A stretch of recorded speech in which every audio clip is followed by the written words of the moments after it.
our community. This is CondorsTown, and this is another Energy Condors connection. Now, here's Eric Fox and Ryan Holt. What up, B-Town? It's Eric Fox from Energy 95.3. Other side of the split screen, my brother from another mother, Ryan Holt from the Bakersfield Condors. Every single week, we get you caught up on all things CondorsTown, and we're back again on Tuesday, 10 a.m. We actually do attempt to do a normal time slot, but we try. Yeah. Then Ryan has to go on a plane and go and travel and all that stuff. So, but not today. Not today. How you doing, buddy? I'm good. How are you? Not too bad.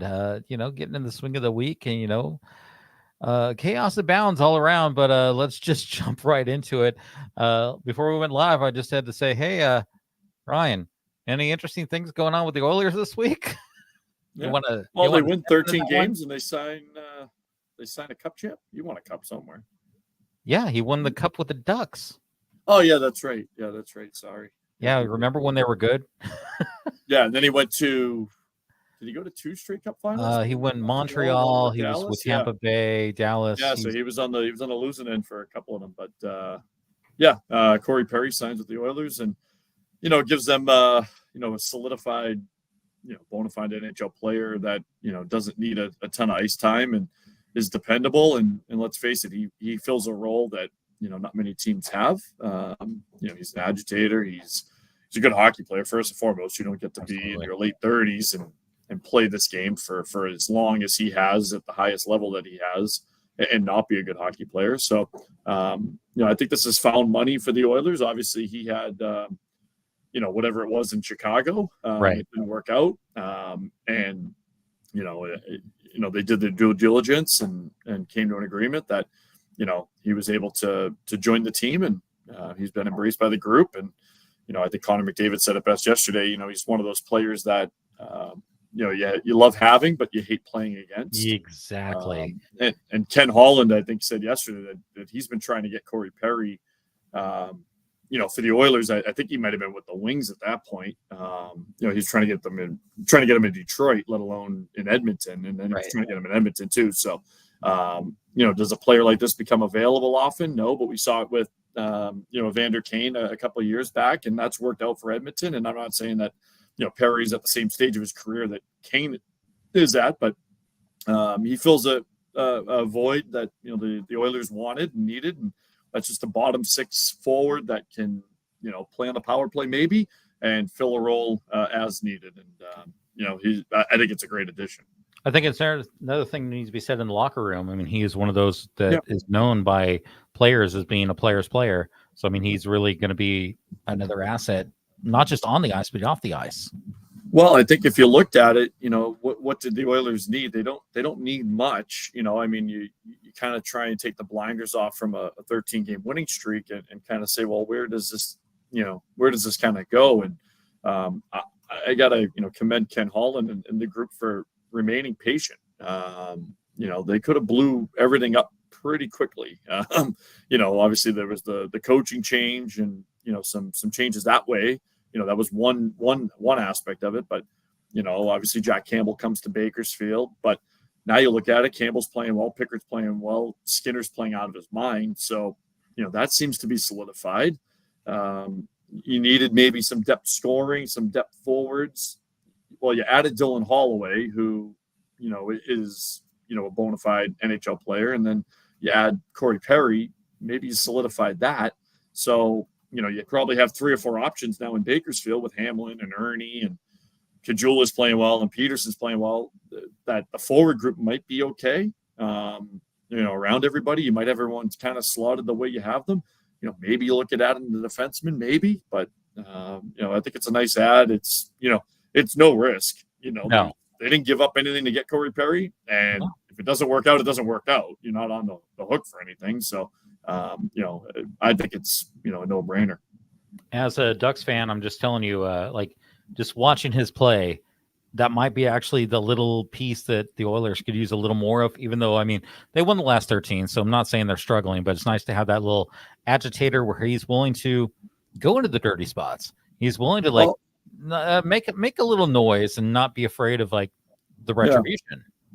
And playoff hockey is different. I mean, I think you saw it with the Oilers last year with with Vegas, and Vegas had, a bottom six that, was just outplaying the Oilers. And Perry can kind of eat into that, I think. He's a bigger forward. He'll mix it up when he needs to, and he can also score goals. Let's not forget that. But he's much like a Brad Marchand. That's the same mold, right? Yep. Here who can play. You hate them when they're on the other team, but you love them when you're on team. Exactly. And, that's what he is. And, he can play. And you look at Ottawa and Brady Tkachuk, that's kind of the same mold. That's Perry 20 years ago, right? But, right. I think that's the same mold. Perry, Marchand, kind of those, agitators, but who also can score, 25 goals a night or, in a season.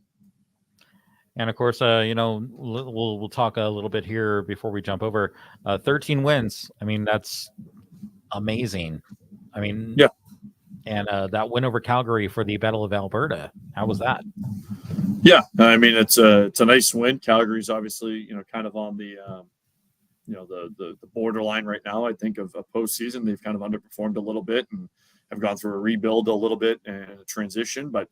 That's a nice win on a Saturday night. We both beat Calgary on Saturday night. That's, all this organization. It's like Michigan and Ohio State, right? Like if you win one game a year, if you win 3 games a year, and obviously in hockey you win more, but if you win 3 games a year, let's win them all against Calgary, and you'll start to quiet the fan base certainly. But this Oilers team's humming right now. They're scoring goals. They're not allowing much. Skinner's been rock solid. They get Columbus and Chicago this week, so. Columbus, Chicago, Nashville. You hate to put wins in the win column, but that's as good of a road as any for 16 wins in a row here this week. So it's great to see, because think about it. They had to win 13 in a row, and they earlier won 8 in a row. That just gets them back to level, basically, of where they should be. Yep.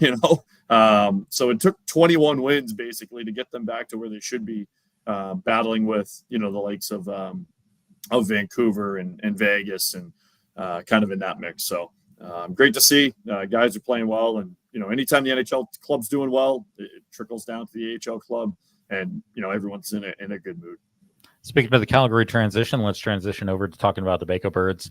Obviously, this weekend was a big weekend. We're taking on some organizations that really need to get the W on the board, and I'm going to say with a very I don't even know how to say it. Just like you guys smacked the what out of them.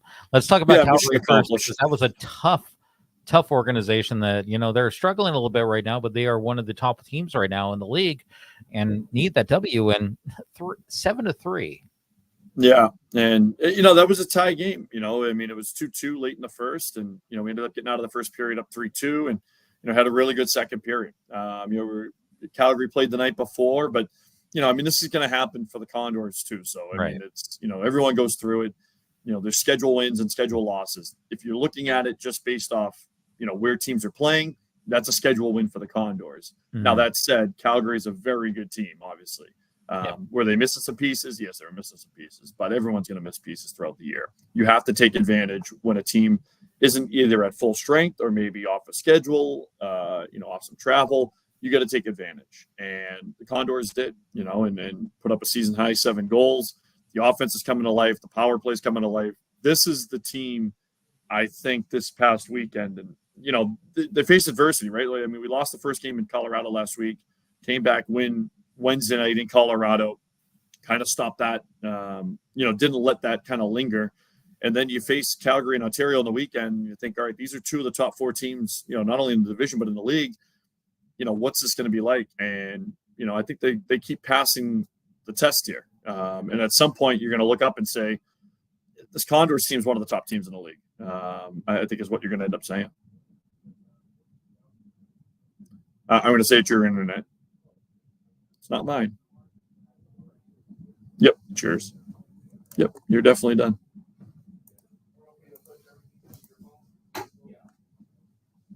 Hey.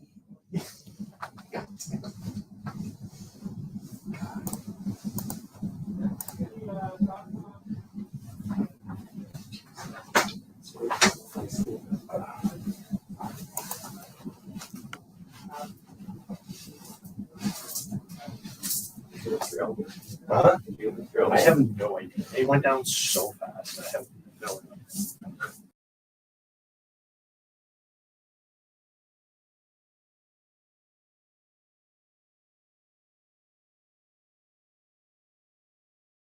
All right, jumping back on the stage here because everything happens and it apparently happens on both ends. So sorry about that. Technology is. I'm blaming you. I'm blaming you.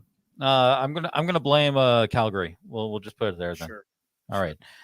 So We're we were really talking locked. before. We must have looked off on a everything limb, locked in. About Calgary played the night before, but the Condors showed like, hey, that doesn't necessarily matter anything because you guys traveled on Sunday to Ontario, where you guys just dominated that game too.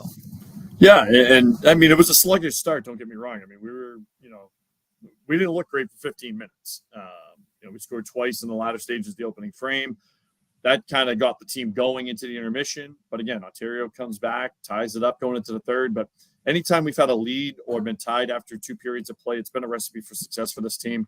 I think we've got 16 out of our 17 now out of our 18 wins have come when we've had at least a share of the lead after 2. So this is a team that was able to put their foot down in the third period. We had an early penalty killer early third, and then we scored 3 power play goals, and we scored 4 overall. Our best power play night on Sunday. You're seeing guys that we knew were going to start scoring. Lane Peterson, Drake Kajula.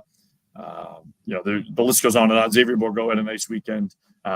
You're seeing guys that should be putting the puck in the back of the net start to put the puck in the back of the net, and this looks like the Condors team that's here to stay. Good defensively, timely offense, and a tough team to play against. This is a tough team to play against in the Condors side.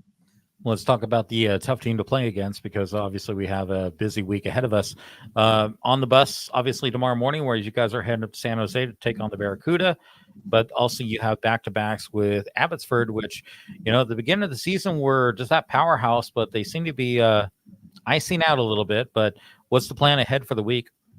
Yeah, Abbotsford's kind of middling a little bit too, but anybody in the division, regardless of record, just the way stylistically that those two teams play, Abbotsford's a tough opponent for us. Regardless, I mean they could be 10-30 right now. They are a tough team to play against. They play well. They score a lot of goals. They give up a lot of goals as well too. But they're very good. And a tough opponent for us. San Jose, obviously, is a game that you have to go up and, you have to play it. You have to win it and put it in your back pocket. That's a game that, this Condors team should be winning. And, San Jose is one of 2 worst teams in the division, a team that's not going to make the postseason and a team that everyone else is going to beat. Colorado beat them twice this weekend. So if you don't win on Wednesday, you've now dropped a game to Colorado just based off playing San Jose. So these are the games in hand that we talk about. The Condors have basically 7 games in hand on everybody in the division. This is a San Jose game that is a free 4 points on everybody if you're able to win it. So go out, win the hockey game, and then, big back-to-back with Abbotsford. Let's go and talk about a game tomorrow, obviously in San Jose. People want to check out the game. What they need to do? Yeah, AHL TV. You'll have the San Jose side. I'm actually not making the trip. I'm going on a little bit of a respite here this week, but we'll catch up with you next week. And Kevin Bard will be with you on the weekend. He'll have you set on AM 800 and also on the AHL TV app. So check that out. And it'll be a lot of fun. People want to get tickets for the game locally. What do they got to do? Yeah, I mean, why listen to it or watch it when you can be here live? The fun starts at $15. We've got $2 beers on Friday. We've got wearable flag giveaway on Saturday. People are like, oh, what's wearable flag? It's a Condors flag. You could put a flagpole through it if you wanted to, or you just put your arms through it and you wear it. It's great. It's like a cape. We'll see if that clears the little metal detectors. Yeah, I mean, you're not going to bring a flagpole to the arena. I don't recommend that, but you could certainly put like a hockey stick shaft through it too, and make a nice little flag out of it. Or you could wear it and just walk around like the Cape Crusader. Why not? So that's going on this weekend, Friday and Saturday. Abbotsford is in town. A couple games where we got to get some W's, so we're going to get some W's. And then next Tuesday, 10 a.m., you and me are going to be back together here talking about all things CondorsTown, right? I'll be back. All right. Every single week right here at 10 a.m., we got you all set up on Tuesday mornings on everything you need to know about what's going on with your Baco Birds, a.k.a. your Bakersfield Condors. My name is Eric Fox from Energy 95.3. Other side of the split screen is Ryan Holt from the Bakersfield Condors. And we'll catch you next week right here with your Energy Condors Connection.